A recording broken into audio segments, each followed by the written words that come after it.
¿qué reclaman los pacientes de la sanidad? En este caso, de la sanidad española.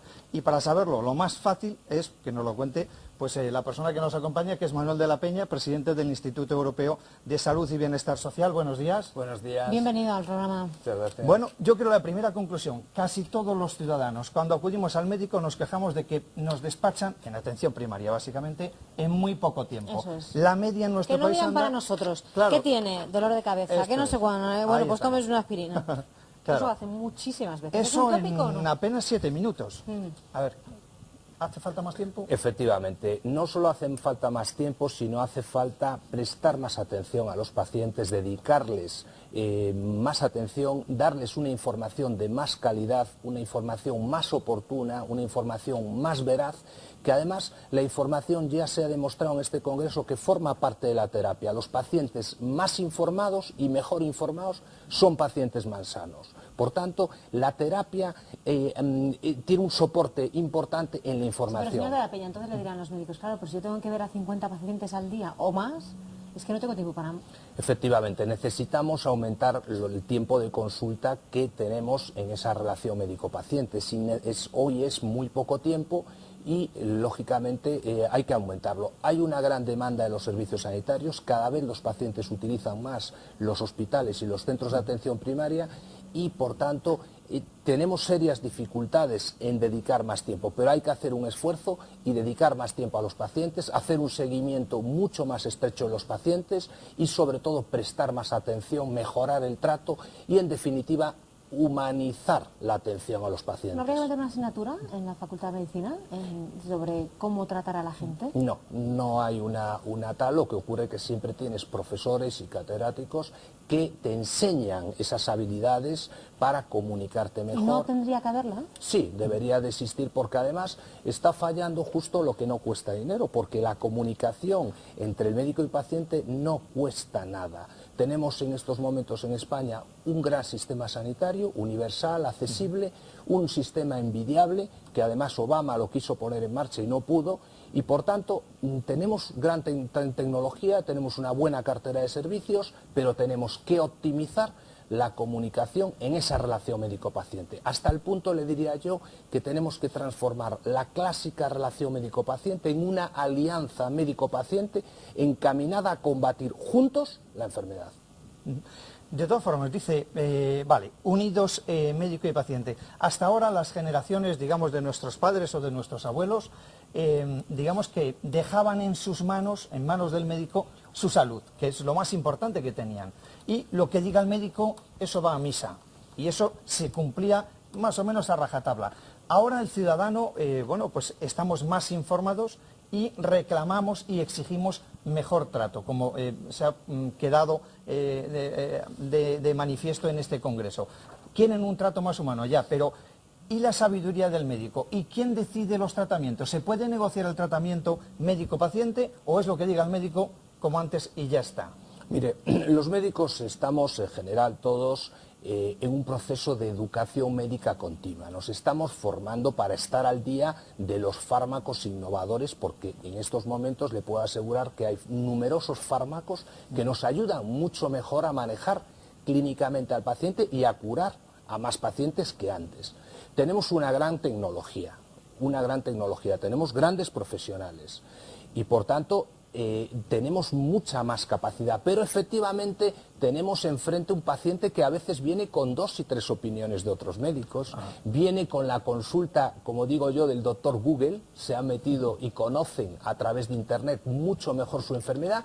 Y yo creo que eso no es un problema, eso es muy bueno que el paciente venga con más conocimiento y que venga un poco más orientado sobre su patología, porque al final, en definitiva, si el paciente conoce bien su patología, va a ser capaz de autocontrolar mucho mejor su enfermedad. Por ejemplo, en el caso de los diabéticos, en el caso de los hipertensos, si tú al enfermo le enseñas a manejar el tratamiento en el diabético o en el cardiópata, en el hipertenso, es mucho más fácil hacer un seguimiento de esa patología, sobre todo porque son patologías que se acaban cronificando, son lo que llamamos ya las enfermedades crónicas.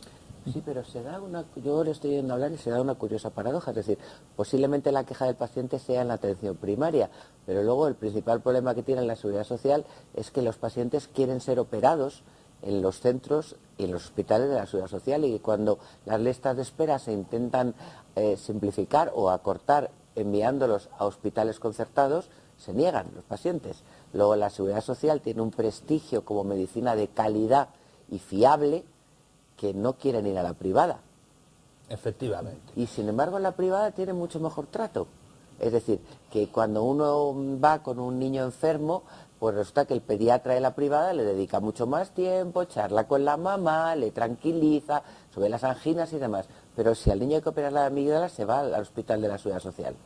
Efectivamente. ¿Por qué no se pueden conjugar ambas cosas? Yo creo que se pueden conjugar y además pueden ser complementarias la medicina privada y la medicina pública. Hay que complementarlas. Pero mire, el problema que donde falla verdaderamente es en un proceso organizativo, ¿no?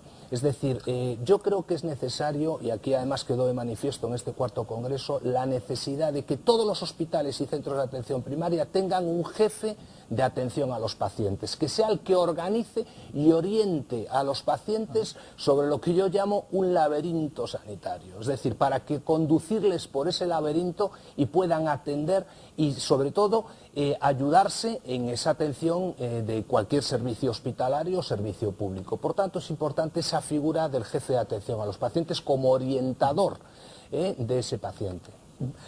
Al hilo justamente de lo que comentaba Victoria, de esa atención que es muy buena en la sanidad pública, y usted dice, vale, que conviene que se complemente con la privada, pero en la sanidad pública siempre se habla, y los ciudadanos, muchos de ellos se quejan, que hay ciudadanos de primera y ciudadanos de segunda. Ciudadanos que tienen acceso a los mejores tratamientos por vivir en Barcelona, en Sevilla, en Madrid, en Bilbao, en San Sebastián o en Valencia, y otros ciudadanos que viven en otros lugares que no tienen tan fácil acceso o no van a poder acceder a ese nivel de calidad que se tiene en otros lugares, con lo cual falla la igualdad en la asistencia sanitaria. Efectivamente, sobre todo por una razón muy sencilla, porque la cartera de servicios, que son las prestaciones de la sanidad, son diferentes en los 17 gobiernos autonómicos o en los 19 si contamos Ceuta y Melilla. Es decir, no hay una cartera de servicios homogénea para todos los ciudadanos españoles, de tal manera que nos encontramos con que un tratamiento o una tecnología lo tenemos en un hospital en Galicia y a lo mejor no lo tenemos en otro hospital en otra comunidad autónoma. Por tanto, sí es importante homogeneizar y que los gobiernos autonómicos se pongan de acuerdo en que las prestaciones son las mismas, porque no nos engañemos, somos todos españoles y por tanto no podemos establecer fronteras entre unas comunidades y las otras. Y otro asunto, en este caso bajando a la puerta de apertura, a la puerta de entrada del sistema sanitario español, atención primaria, los centros de salud. En este congreso se ha reclamado que los centros de salud dispongan como mínimo de tecnología para poder hacer electrocardiograma y ecografías, que hoy por hoy no se cumple en todos los centros de salud. Eso es una reivindicación, ha quedado expresa, de manifiesto por los ciudadanos. Sí, porque, vamos a ver, el implementar hoy, por ejemplo, la electrocardiografía a través, por ejemplo, de la telemedicina o de la telecardiología, no es una inversión costosa, es una inversión accesible y permitiría sobre todo, tanto la ecografía como la electrocardiografía, permitiría garantizar el seguimiento de los enfermos crónicos, que es hoy en día el mayor volumen de patologías, está centrada en el enfermo crónico, y si queremos descongestionar los hospitales tendremos que impulsar un seguimiento más estricto del paciente para que cumplan adecuadamente su tratamiento, y para ello necesitamos especializar más los centros de atención primaria. ¿Tienen ustedes datos de cuántos centros hay en España que todavía no tienen un electro o que no tienen un ecógrafo? No, no tenemos datos exhaustivos de quién lo tiene y no lo tiene. Lo que sí se está es haciendo un esfuerzo tecnológico en prácticamente todas las comunidades autónomas. Por ejemplo, ahora se ha puesto en marcha lo que llaman la historia clínica digital, donde eso nos va a permitir documentar clínicamente al paciente de tal manera que tengamos los datos electrónicamente y por tanto son herramientas que nos facilita mucho el conocer mejor y más exhaustivas. Se está haciendo un gran esfuerzo tecnológico en todas las comunidades autónomas autónomas, y ese es un paso que se dará tarde o temprano, ¿no?